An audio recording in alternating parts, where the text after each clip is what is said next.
Bismillahirrahmanirrahim. Assalamualaikum warahmatullahi wabarakatuh. Perkenalkan, nama saya Dera Trisana Nopianto dari kelas 3B Prodi S1 Keperawatan Universitas Muhammadiyah Tasikmalaya. Nah, saya di sini sekarang akan menampilkan sebuah video pendidikan kesehatan tentang kebutuhan nutrisi dan cairan pada anak. Untuk teman-teman semuanya, selamat menyaksikan. Nah, baik. Yang pertama saya akan menjelaskan apa sih nutrisi. Nah, nutrisi di sini adalah zat gizi yang dibutuhkan oleh tubuh untuk tumbuh dan berkembang. Terus setiap anak itu mempunyai kebutuhan nutrien yang berbeda-beda dan karakteristik yang khas dalam mengkonsumsi makanannya.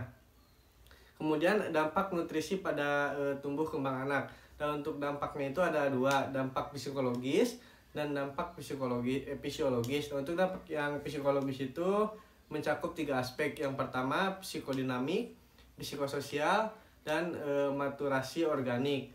Kemudian untuk dampak fisiologisnya itu asupan nutrisi yang tepat untuk bayi toddler, prasekolah, usia sekolah, dan remaja sangat berdampak pada pertumbuhan fisik.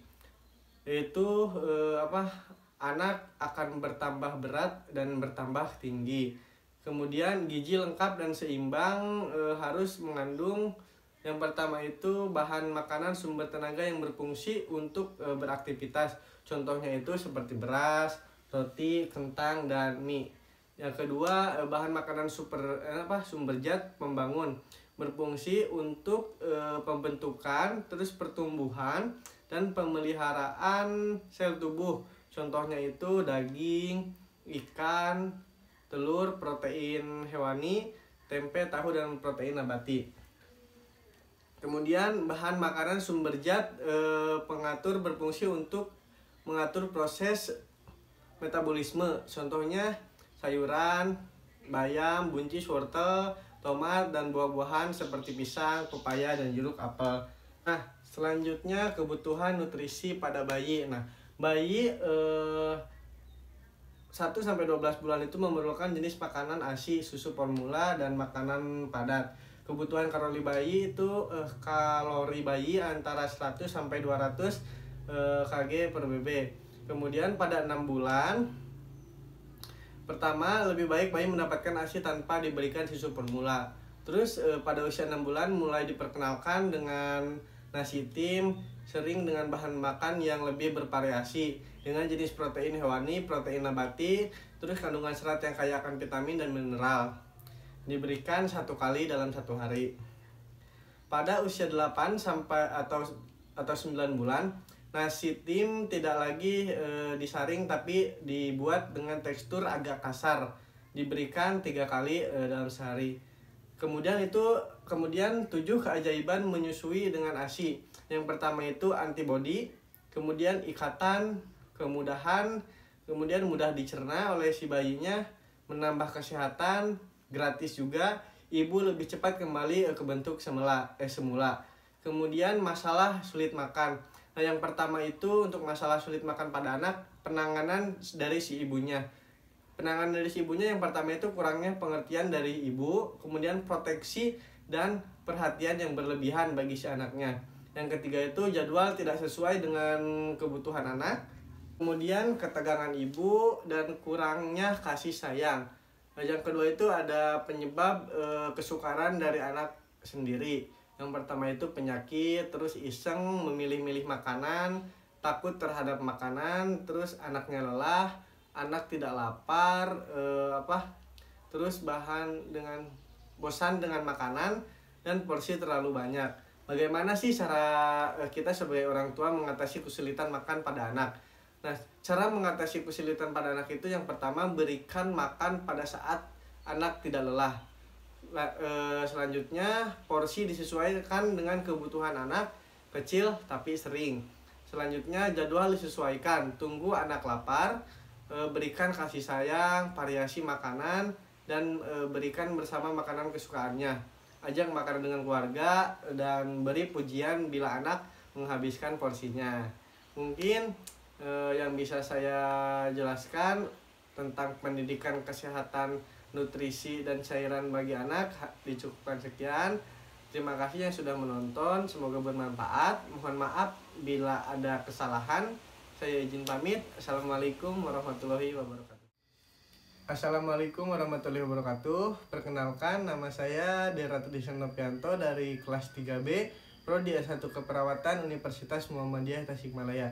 Saya di sini sekarang akan menampilkan sebuah video tindakan fisioterapi dada, yang mana tindakan ini sangat mudah dilakukan di rumah dengan tujuan mempermudah pernapasan, di mana dalam kondisi ini fisioterapi dada ialah suatu tindakan keperawatan yang tujuannya itu untuk melancarkan atau mengeluarkan mukus pada bronkus serta untuk memperlancar pernapasan dan ekspansi paru.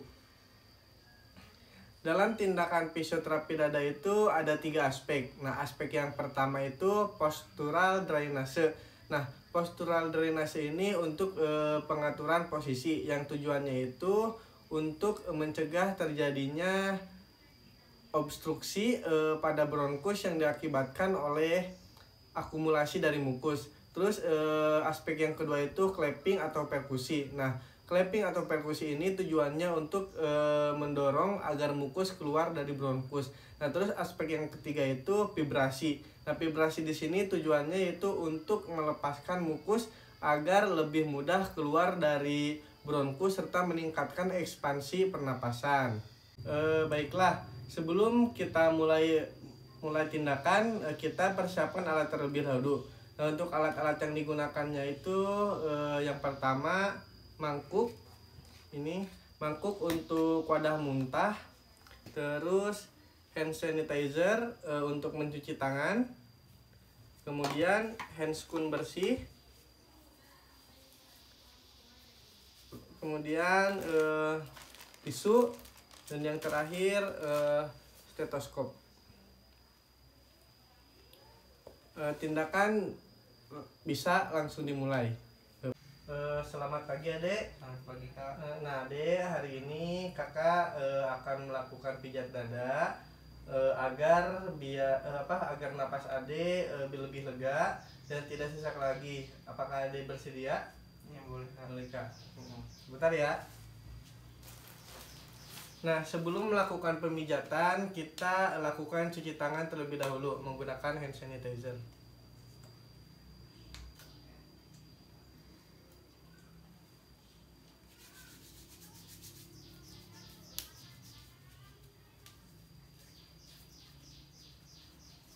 Setelah kita cuci tangan, kemudian kita pakai handscoon bersih.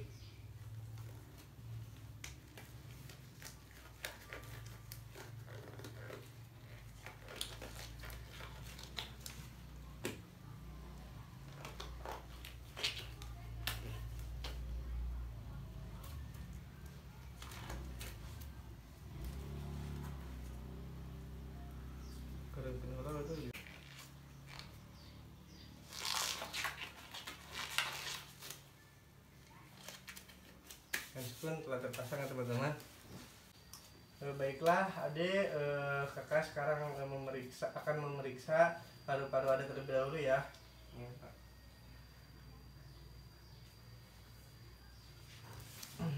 Adek tarik nafas.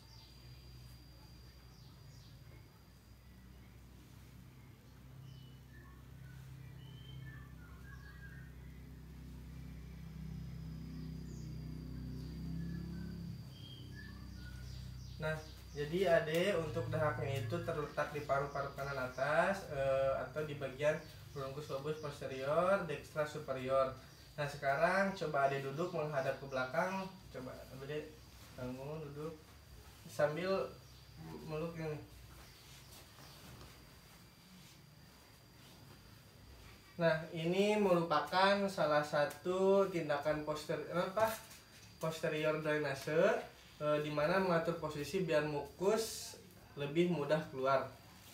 Nah, untuk yang pertama kita melakukan clapping atau perkusi dengan menekuk tangan seperti ini, ditekukkan seperti ini. Terus kita lakukan tepukan ke punggung dari bawah ke atas. Untuk waktu biasanya itu selama 3-5 menit seperti ini ya.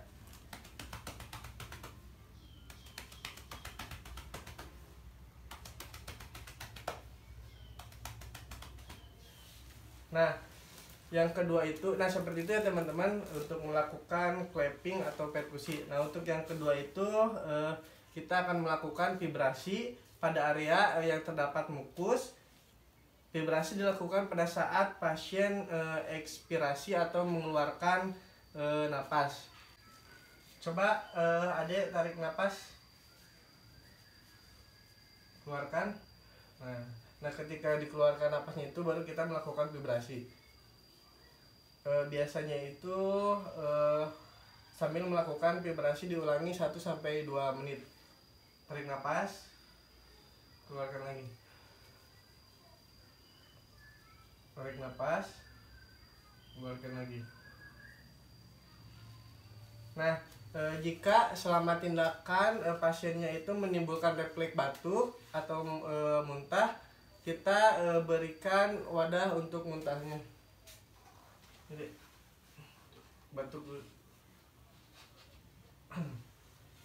Sudah.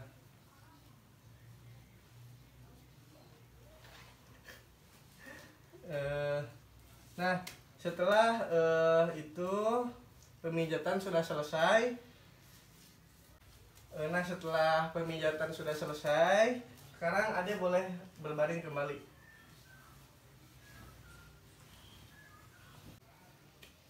Baiklah, Ade, pemeriksaan sudah selesai ya. Sekarang kakak ingin menanyakan bagaimana perasaan Ade sekarang? Udah enak kak, napasnya tidak sesak lagi. Sudah tidak sesak lagi ya. Oke, baiklah. Nanti kalau misalkan Ade batuk-batuk lagi atau sesak napas lagi, boleh panggil kakak atau perawat yang lainnya Dek, agar nanti dilakukan pemijatan seperti yang barusan agar tidak sesak lagi. Oke, Nanti nah sekarang kakak mau pamit ya. Ade tetap semangat dan semoga cepat sembuh. Kakak izin pamit. Assalamualaikum warahmatullahi wabarakatuh. Waalaikumsalam. Nah teman-teman, setelah kita pamit pada pasien, jangan lupa untuk handscoonnya dibuka kembali. Lalu buang, kita cuci tangan lagi menggunakan hand sanitizer. Cuci tangan 7 langkah. Nah, alhamdulillah ya teman-teman semua, untuk video tindakan fisioterapi dada pada pasien pada anak bronkopneumonia sudah selesai. Semoga bermanfaat. Terima kasih yang sudah menonton. Mohon maaf apabila ada kesalahan. Saya izin pamit. Assalamualaikum warahmatullahi wabarakatuh.